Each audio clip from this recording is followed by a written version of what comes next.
Yeah, I think you just have to set your expectations appropriately and then just use it as fuel to work harder because nobody knows the thing that really ticks in Spotify and Apple Music and that grabs. You just have to try different things and be open to change.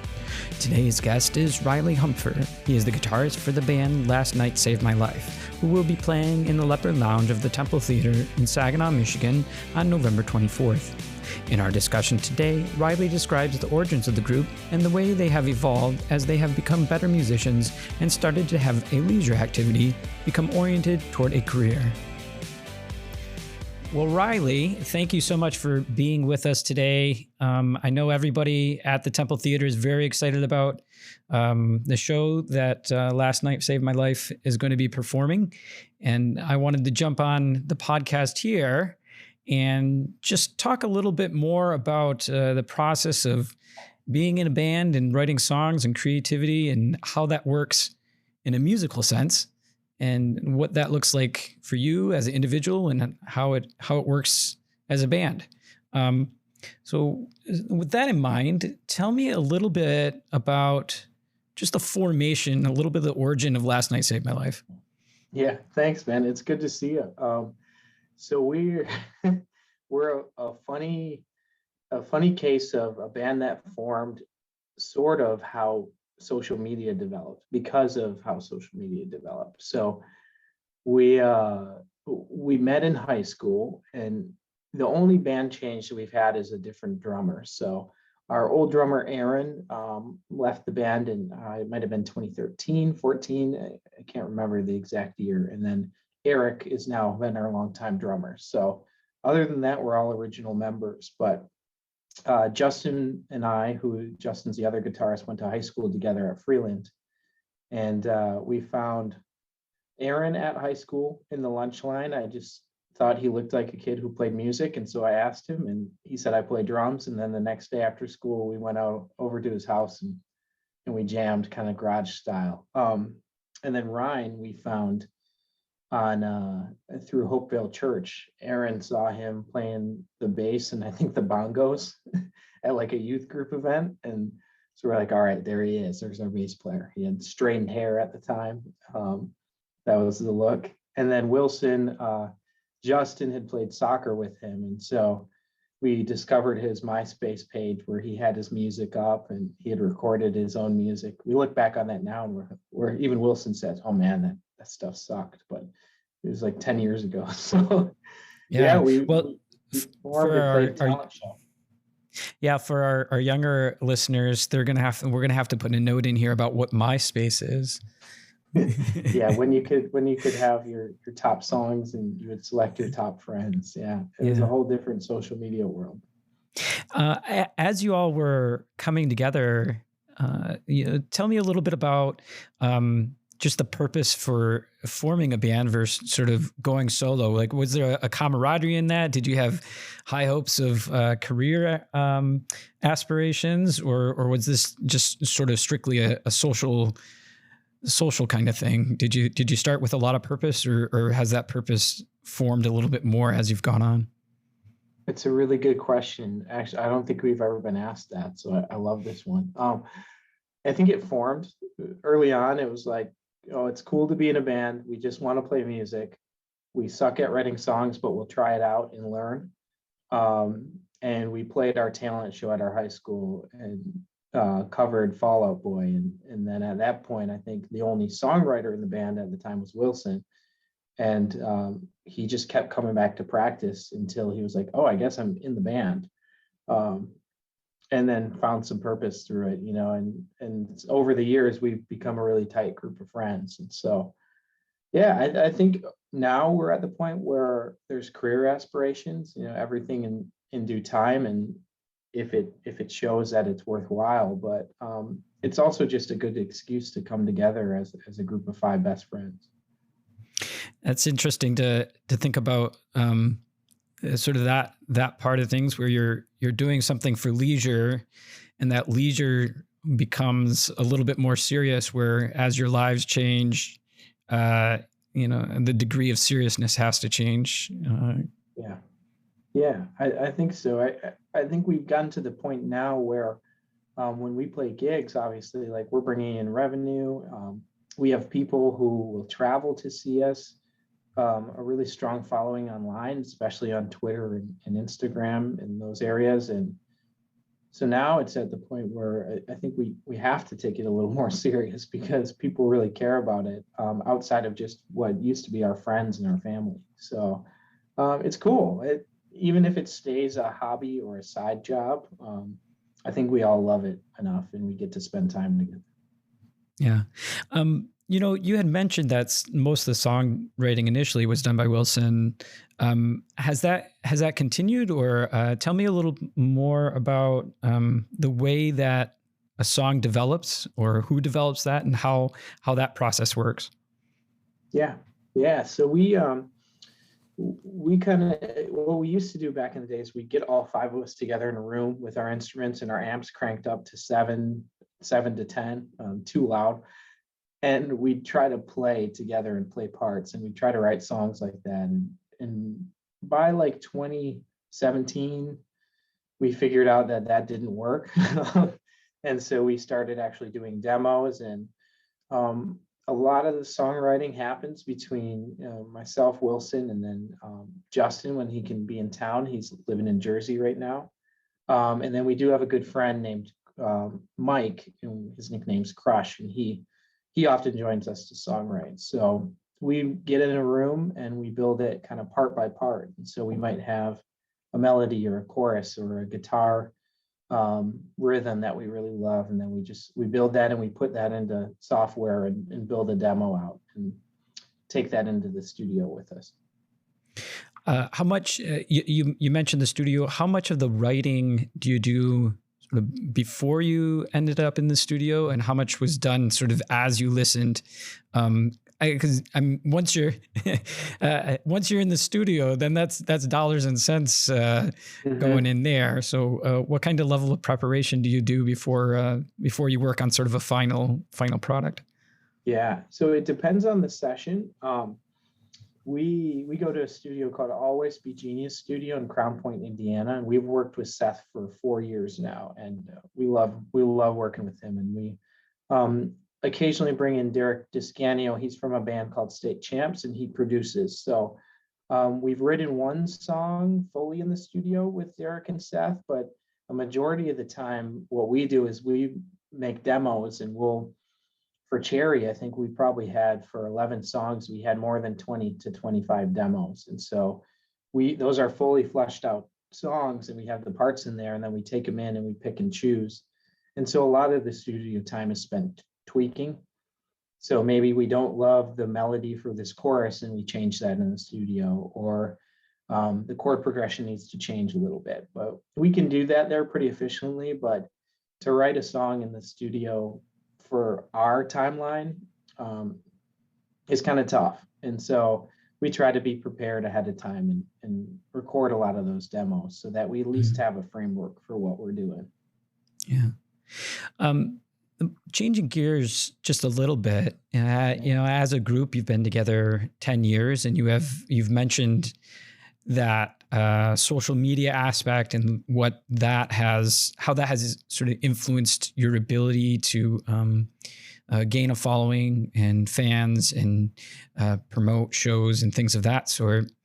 And there's also a particular visual element that comes with that. Now, I mean, obviously we're on a podcast here, but you have some pretty interesting visual content with your music videos.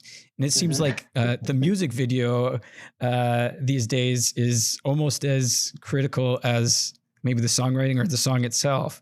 I'd love to hear more about the development of the videos and what goes along with that. Yeah, no, music videos are really interesting, I think, because we love to make them, but recently we've seen like varied levels of engagement with them. So I don't know, you have to always ask yourself, is the investment worth it? And I think it is for us because we love creating them. We love the storyline. But there's less engagement with videos. MTV used to pump music videos all the time. So of course you make one for that. But now we don't have a massive YouTube following. But I think when you really want to tell a story and you want to tell it well, you create that video content to back that up. And so we have some different ones. The Buzzing music video, which is off of our latest, what's part one to a two-part joint album, and The Color Infinite. That one was a little more thematic and some slow motion. But then if you go back to the music video we have for a song called On the Ropes, we're in 90s jumpsuits and just being ridiculous and walking around in the street with all kinds of props and things. And so some of my favorite things to do in the band is to think about what that can look like and try to make people laugh when we can. But then we also want to create some really cool imagery that goes with a song like Buzzing, which is a little more serious, and we want it to look cool, feel how we think the song should feel when you're listening to it. Yeah, I imagine in terms of that image development of sorts, like maybe that's where the videos play in. Yeah, I think so. And then, I think we'll have a song coming up too where we want to tell more of a story. We've done a little lesson of that in the past where we kind of walk along a timeline or get a little more like movie related with it. But we want to try and be creative like that, and because we all have a lot of different passions, but I think some of us in the band really like the visual element. And Justin, as a guitarist, has a background in design, so he does a lot of our designs, and he actually edited the Gravity music video based off of footage we had somebody else shoot. So that's fun for us. And then that Gravity video is one where we just wanted to show people the side of us that's in the studio having fun and just kind of being who we are. But I think it just creates a bit of a look inside, how we view things and how we view the songs that we write. Yeah, I think that, seeing some of that behind the scenes footage and how you're putting a song together, it really adds to this element of, well, it didn't just come out of nothing, right? Like there's a lot of times as the listener or a viewer of art, I'm able to see like the end product or listen to the end product, but there's a whole backstory to everything that went into that. And I think that's an interesting concept to think about, is like the 10 years of work that went into the 2 minutes of song, right? And, Well, the crazy thing is too that we're such a weird band because we came like out of the garage and just figured it out for the first few years, and then we all went to college. And so there's a 4-year period where we really didn't do much. We played a couple shows, but then we got together in 2017, and that's when we started really the path of releasing music pretty consistently. And we decided that let's actually spend time on this, really focus on getting better at it, and treat it like it's a passion that deserves more of our time. So yeah, when you look behind the curtain, I can promise you there's verses in one song that we spent a day on, just a verse. And so you get caught up in things like that, but I think it's worth it if you really care about it. Yeah.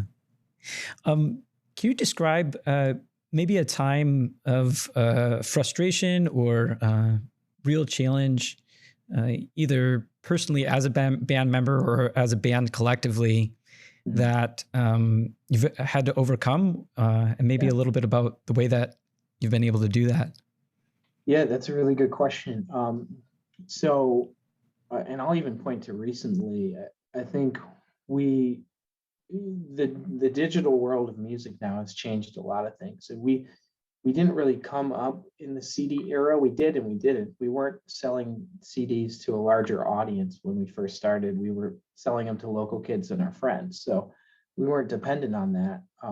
But now, if we want to exist as a band in a career format, we have to sell our music online and we have to get streams, and in addition to playing shows and selling merch. And so when we released Cherry, if you go to our Spotify profile, you'll see a song called Waterfall that has 700,000 plus streams, and that's been our most successful song.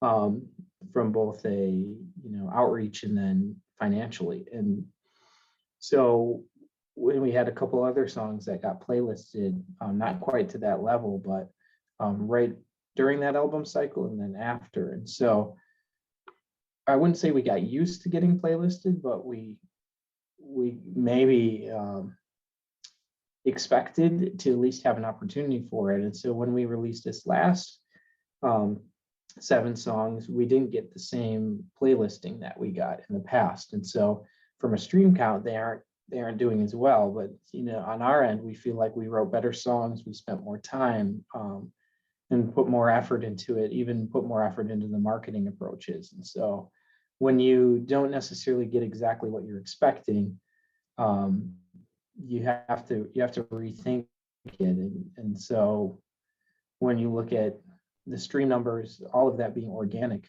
it's something that we should be celebrating, and we just have to tune our minds to that, that we have a captive audience that listens to our music.